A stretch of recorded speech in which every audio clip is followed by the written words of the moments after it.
right, welcome back to the Knives Fast channel, guys. This ghoul makes me drool, but is it too small for my hands?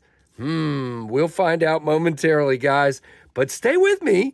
Null Knives Ghoul, guys. This is the ghoul in titanium bronze, anodized M390 black PVD, ghoul number 431, sent to me by Sean. I reviewed the awesome Raiden V2, and Sean sent me this as kind of a thank you. So thanks, Sean. I appreciate that. This is epic.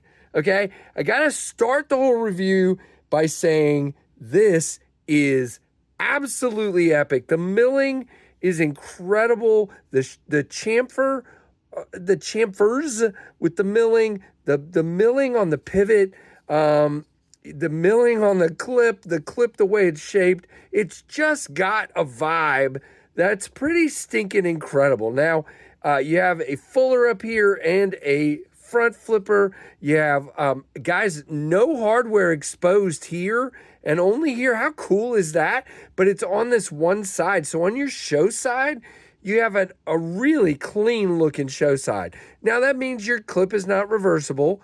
And I get it, but this is a very premium knife. So I think that's okay.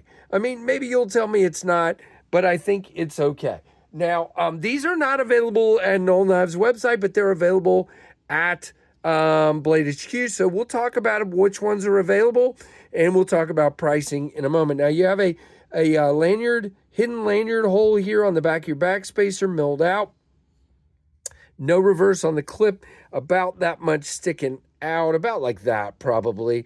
And just a gorgeous knife. Now, it is not contoured, but it is, just feels good in the hand because of the chamfers. Now, again, we have tooling on both sides, and I believe these are made by Riot. Yes, they are. You have a groove back here that looks really cool. And you have an inset liner lock with this extra post here, where it sticks into the frame, like Devo did with the tall boy. So there's your front flip. Very good jimping. And this guy doesn't stick up too high. As a matter of fact, it doesn't even stick past the top of the frame. Really good. I'm a sucky front flipper, and it works good for me. You have a nice clip point blade with a wicked swedge, little uptick to it there, and a sharpening choil, which works very, very nicely. Now, here's the moment of truth, guys. Let's do something else first. So, first of all, you're good and centered, and you are locked up at like 30 there. You have a great chamfer with some kind of milling in there, and it works really good. That lock bar moves over really easily, and it's a very secure lock bar. By the way, your stop pin is back here. So, again, very, very good. All right, here we go. So, it is on bearings, by the way, so you can see I'm just keep delaying that. It's smooth to the drop, but once you stop, you got to shake it down, but not, it's really good. And the detent is great. No shaking this one out. It's great. By the way, I haven't even flicked it yet. Let's do that a couple times. It flicks well. Can I thumb flick it off of the fuller? Yes, I can. All right, here we go.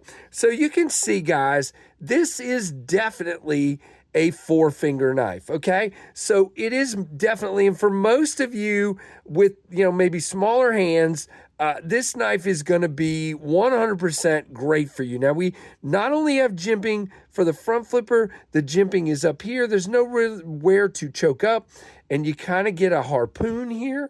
That works really well. I'm going to keep you make you guys keep waiting here. But you can see, fantastic flat ground cutter. I mean, just really good. Wait a minute. Is this flat or hollow? It's hollow. My bad. I've reviewed 3 knives today, and so it's all running in together. Don't do that.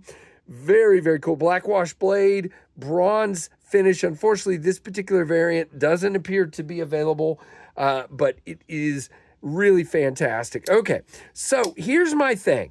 What is happening here is that I am way up here, okay, on this part. So really, if you had smaller hands, I would say the best grip, let's get how big this is.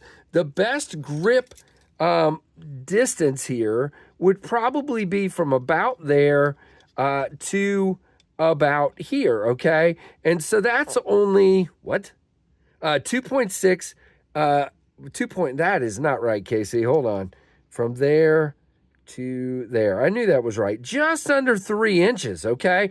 So, not big enough for me from there to there. Now, thankfully, you can come up here and you can come back to here. Now, you can see if I do that, I am not on this and I'm not on that. So it does work. So the answer to the question of is it too small is no, not really. But the grip I would like to have because of this notch is right there. And now you can see it's hitting me right there. So the answer is there's a doable grip here, but because that arcs up and that arcs up, it doesn't feel quite as comfortable as it would if I was able to be like more relaxed like this. And now when I do that, I'm right there and I'm sort of hanging off the back a little bit here. So for me, with big long fingers and meat hooks for hands, it's a little small, okay? But for you, most of you, I think, are going to be absolutely A-okay with this knife. You know, Kevin Lefty is saying it fits him really well. And for most of you, it's probably going to be great. By the way, this part is locked in so well. This feels amazing. And you don't really feel the clip. The clip is fine. But again, when I'm in this grip like this, I'm hitting that point right there. So it is a little bit right there, but not bad. But again, I can flex my hand like this, and now I'm in, but it's not as comfortable like that as it is kind of relaxed back. If that makes any sense, let me know. I know I made it really complicated, but that's the way it is. Now, we are locked up well. No side to side, no up and down. And this guy is going to be quite smaller than the Rat 1 and about the same size as the Rat 2. Now, I almost forgot to do something really important here. I had a request from a couple of viewers to also compare this to a knife that has stayed in my collection that's about this size. So this is going to illustrate even better what I'm talking about. Now, you guys know when I reviewed the Tuya Shocker, I mentioned that it was also a little bit small. But what's the difference here, guys? Let's look. You guys tell me what you think. Now, the blades are a little bit different, but you see they're roughly the same length, except instead of this, the widest point being up here, the widest point, I mean the longest point, excuse me, instead of the longest point from here to here being here, the longest point is here. So now I can do this, and I've got a place for that pinky to hang out. It's still a small knife, but I gotta tell you, this for me feels better in the hand, and I'm not even using that choke up point. And if I do, that feels really good as well. But this is my preferred grip, the backed up grip, and I have a spot for my finger to hang out. So let's see if that makes sense to you guys. See right here, there's nowhere for that pinky to kind of hang out. It's here either on that point or here, and it just doesn't feel quite as comfortable. So does that make sense? It's a great knife. It's incredibly well made. It is fantastic, and I'm really appreciative of Sean sending it out. But, you know, just that one little point, for me, keeps it from just being, you know, a rocket to the moon, which you guys know the Shocker has been for me very, very much so. So, but everybody's got a different opinion. Now, there is a blue version, blue anodized version, available right now on Blade HQ for $350. There is a black PVD with a, the blue one has what looks like a stonewash blade. Is that stonewash? Let's see. It doesn't really tell me. It's like a gray, it doesn't tell me what the blade finish is. Satin, okay. So it's a satin, and so is the black version. There's a tux version there. And then there is also this finish with a Damascus And those are all that's left. And so the first two I told you about are $350, which is about what this one would be, I believe. And then the Damascus is $500. So I will leave links down below, and let's do the specs real quick. 7.2 inches overall with a 3-inch blade and a 2.95 inch cutting edge, 0.12 on the blade stock, and 3.5 ounces, and a handle length of 4.15.